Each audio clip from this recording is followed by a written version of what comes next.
the meeting to order, Mr. Chairman. All right. I'll call this meeting to order. Welcome, everyone. And I just asked the clerk if we're in compliance with the open meeting law. and are we in compliance with the open meeting law? Yes, we are. Okay. Thank you. And then we go to item number 3. Oh, we should do roll call. Yes, we'll do roll call. Okay. Chair Wright, Here. Vice Chair Januski, Here. Member Wyatt, Here. Member Propp, Here. Member McGee, Here. Member Woodward, Here. Member Thorne, Here. Member Roberts, absent, Member Sartain. Here. Thank you, we have a quorum. Thank you. Thank you. Let me just read this. We'll just do public comment. Public comment during this portion of the agenda must be limited to matters on the agenda for action, which looks like there's not much. If you wish to be heard, give your name for the record. The amount of discussion as well as the amount of time any single speaker is allowed may be limited. Doesn't seem to be any member of the public, Mr. Chairman. Okay? So you'll just close the public All hearing. right, close the public comment. And I guess move to approval of the final minutes of the meeting, or November 15th meeting. Make a motion Yeah. to approve the minutes. Second. I'll second. Who made the motion, excuse me? Okay. We have a tie for seconding. Oh, okay. We don't need a second. Yeah, you don't. All right. We'll vote on that because, And then go ahead and vote. Yes. All in favor? all in favor? Aye. Any opposed? And then, item 5, discussion of possible action regarding the proposed bylaws and procedures, which we have before us. Mr. Chairman, I'll start it off. Chris Knight, Director of Building and Safety. We had, at the last meeting, we had submitted a proposed draft of bylaws for the board's consideration. The members were asked to go ahead and take a look at it, ship us any comments that you may have. We received a couple. In the draft that I handed to you, there are 2 marked in red, one on the second page under Article 5H. Written appeals to the board shall be submitted within 10 working days of receiving a written determination from the building official. By way of explanation on that, the process as we envision it in the building department of working, I have always given the inspection supervisors, inspectors, plans examiners, managers, the responsibility to try and work things out in the field with our customers, to try to get resolution of any kind of disagreement on code interpretation or anything else. If they cannot do it, it would come to me. If I can't get resolution, then I would suggest that they then appeal to the Board of Appeals. They would, I would give them a written determination. This is what we are requiring under the code. If they disagree with that, then they can appeal it to the Board of Appeals. That's when they get my written determination as a final within the department, going through all the processes in our department, trying to get us to understand their viewpoint. If that's not successful, then I would give them a written determination. They would appeal that, and within that 10 days of receiving that written determination from me. So there's a great deal of work to be done before it would get in front of the Board of Appeals. And that's the reason that language is in there, submitted within 10 working days of receiving a written determination from the building official. Okay? Chris, I have a question on that. Are they submitting it just to building, or are they submitting it to building and fire? If a person has an issue with a fire, Yeah, that probably should say the building official and fire marshal. so should we change that? Yes, you should. That's a good point.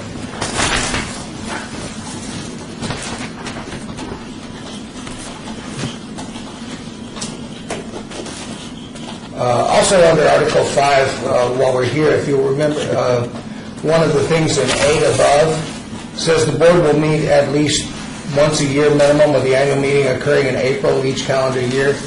I think in April of this year, because you're having this meeting in January, unless we have items for you to consider, and you just re-elected your board, we probably won't have the meeting in April to re-elect the board unless Mr. Wright wants out of it now after today. See how this meeting goes. I'm not sure anyone's going to want to let him out of it, but that's, okay. And then the second one that we received was under J on Article 5. At the discretion of the board, certain items may be heard together.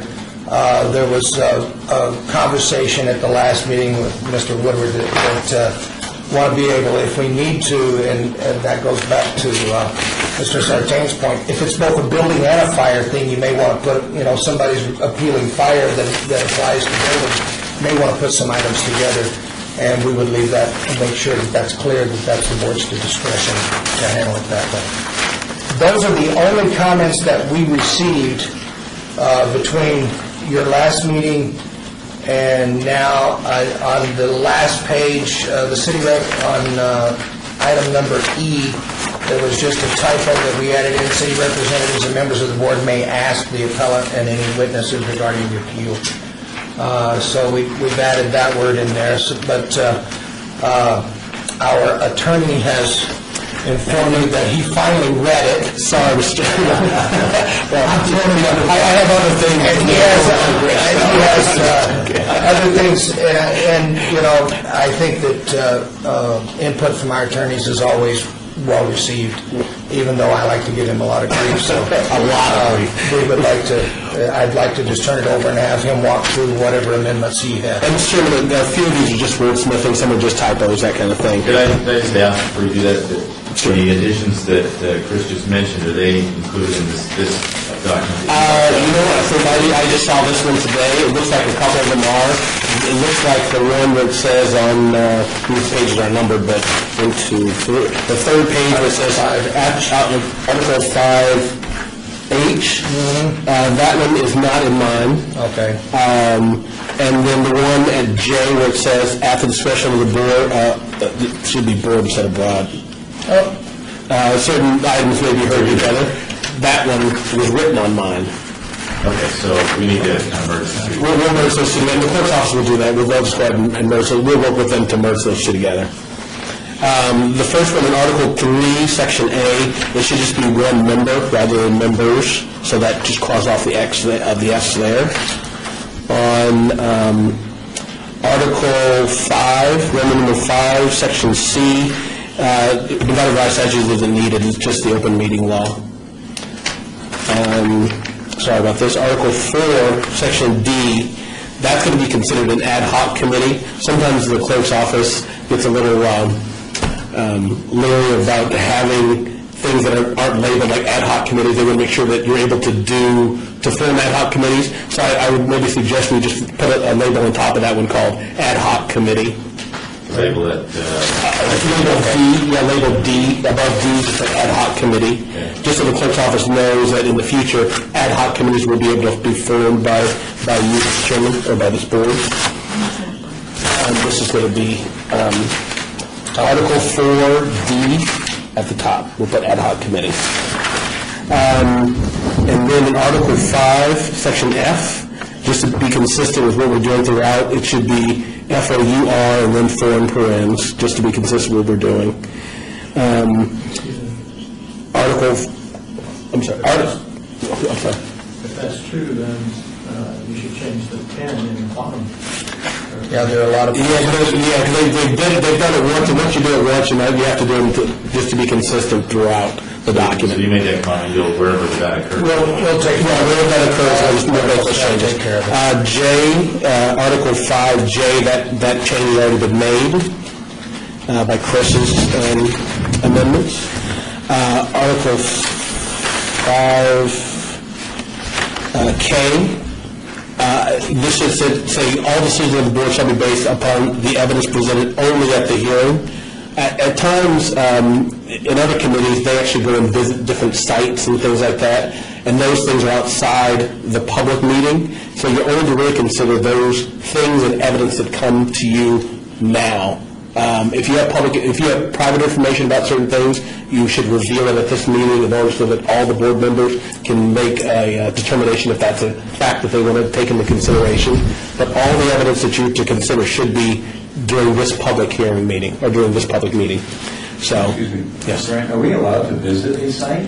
You can. Alone? Sure. Okay. Yeah, we have other board members, like Planning Commission does that. City council members will occasionally go and visit a site, because you get a better feel and knowledge of something that's occurring better when you go visit it rather than on paper sometimes. So I don't recommend you go together, but, if you want to go to a site and that's permissible, but by whoever the contractor is, that's fine to go to the site. I think Section 5L, it should be, I think, administration Yes. instead of administrative. Under 5N, that should be the assigned city support staff. I'm assuming that's what we're talking about. Yeah. Then I see it. Yeah, then instead of an AM support team, that's the support team. Mine was in different types, so just put that on all types. Again, just the lawyer in me. Article 6, rules of conduct. There is no separate city ethics code anymore. We only use the state ethics code now, so we can just take that out. And I would just say applicable state law. So say no to these bylaws and stick with the purpose. Yeah, so it'll say, all members of the board shall be entitled to vote on all motions and actions on matters before the board except as specifically noted in these bylaws, applicable state law, and applicable state law. And then that's the state law I sent to you all regarding the conflicts and when you should abstain and when you should disclose. In Article 6, Section E, just wordsmithing again, the chairman shall call to the hearing to order and follow the agenda in accordance with the open meeting law. There may be several violations, notices, and orders that have been submitted to a person. So in Article 6E, just make that the plural. Article 6G, 6G, it should say a member who decides to abstain because of a conflict of interest, so that I must state with specificity the reasons for doing so. The open meeting law calls for you, when you have a conflict of interest, to disclose well enough so that the general public knows that you truly have a conflict that you're abstaining from. So if you are in business with the appellant, you need to say, I have a contract with the appellant, therefore I have a conflict and I won't be voting on this item. You can't just say, I know the appellant, so I'm not voting.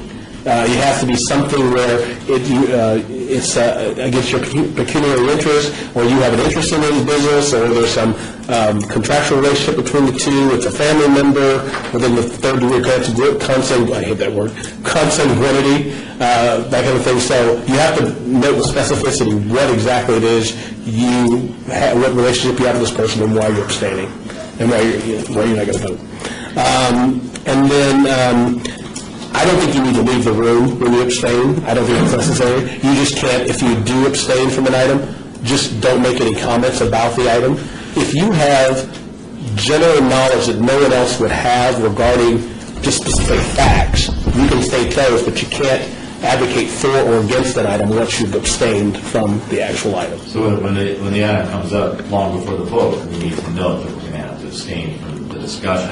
Yeah, you'll get the agenda, and you should see who the appellant is. If you have a business relationship with that person, you can, once the item is called, you can say, Mr. Chairman, this is not you can say, Mr. Chairman, I have a contractual relationship with this appellant.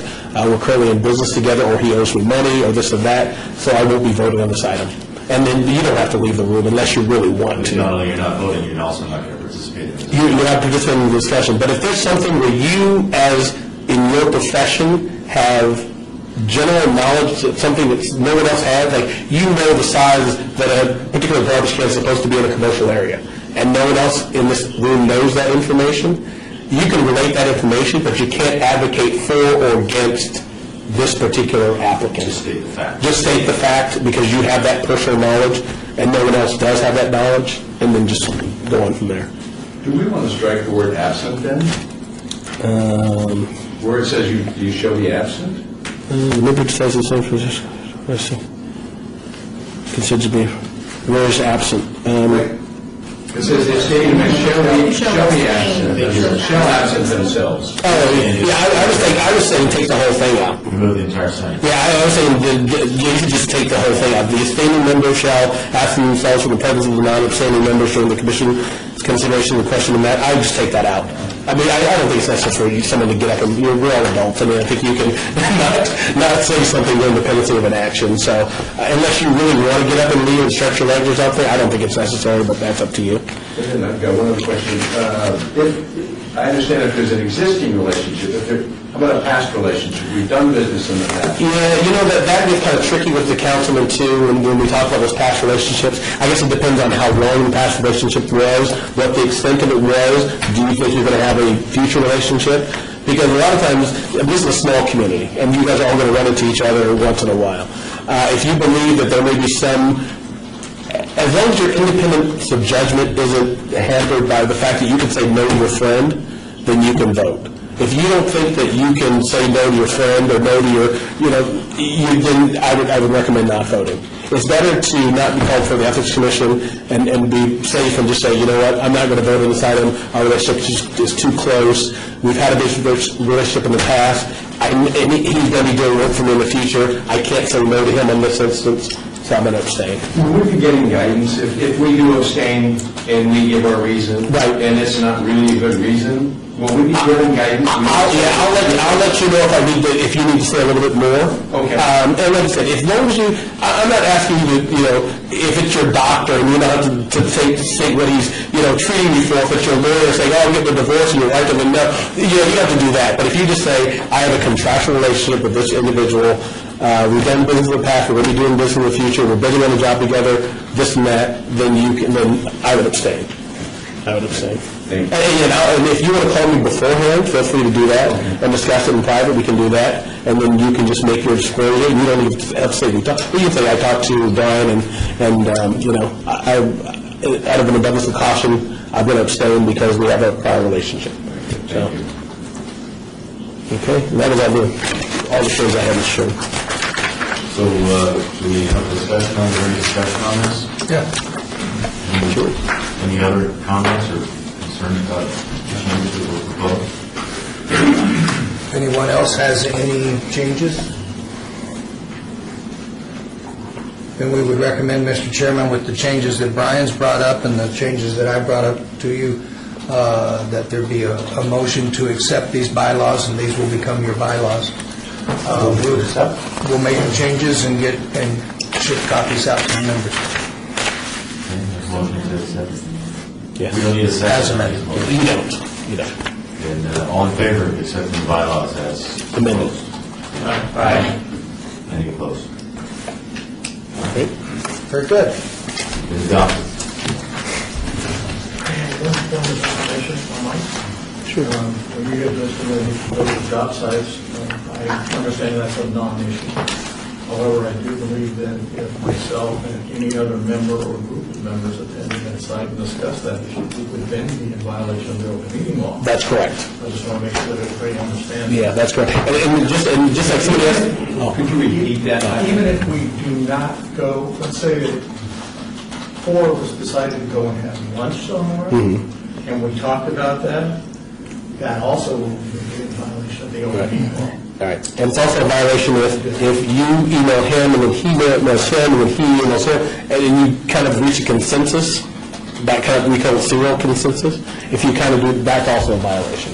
So the best thing to do is if you're going to go to the site, feel free to go to the site, but make sure to disclose it when you come here, and only consider the information that you've gained, that's part of the evidence here. So Do we disclose it at the site?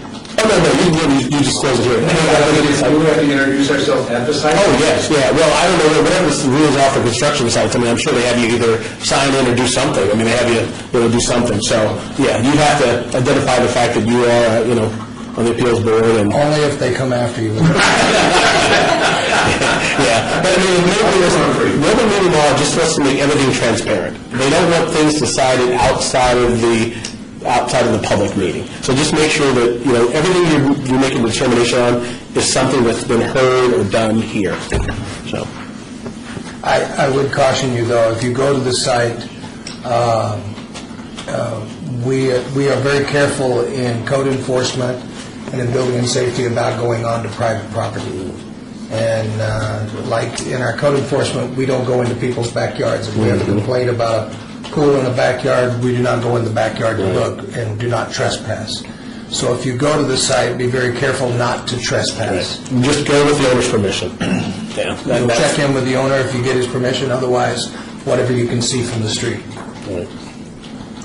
And that's what our planning commissioners do, too. I mean, and sometimes the owners, welcome them because it's either a portico they're trying to build or some setback they're trying to encroach into, so they want the people to see exactly what it is they're doing. And Chris, and thank you both, Brian. I don't want to beat the dead horse, but in the event that we do a job site visit and we do that introduction, and the owner, developer, builder wants to engage in conversation, That's fine. Yeah, we can talk to you. Just don't make any, I always tell my council members, don't make any promises to anyone. I mean, don't say, oh, well, that's great, I know that I run this one, this will be no problem, we can get this through.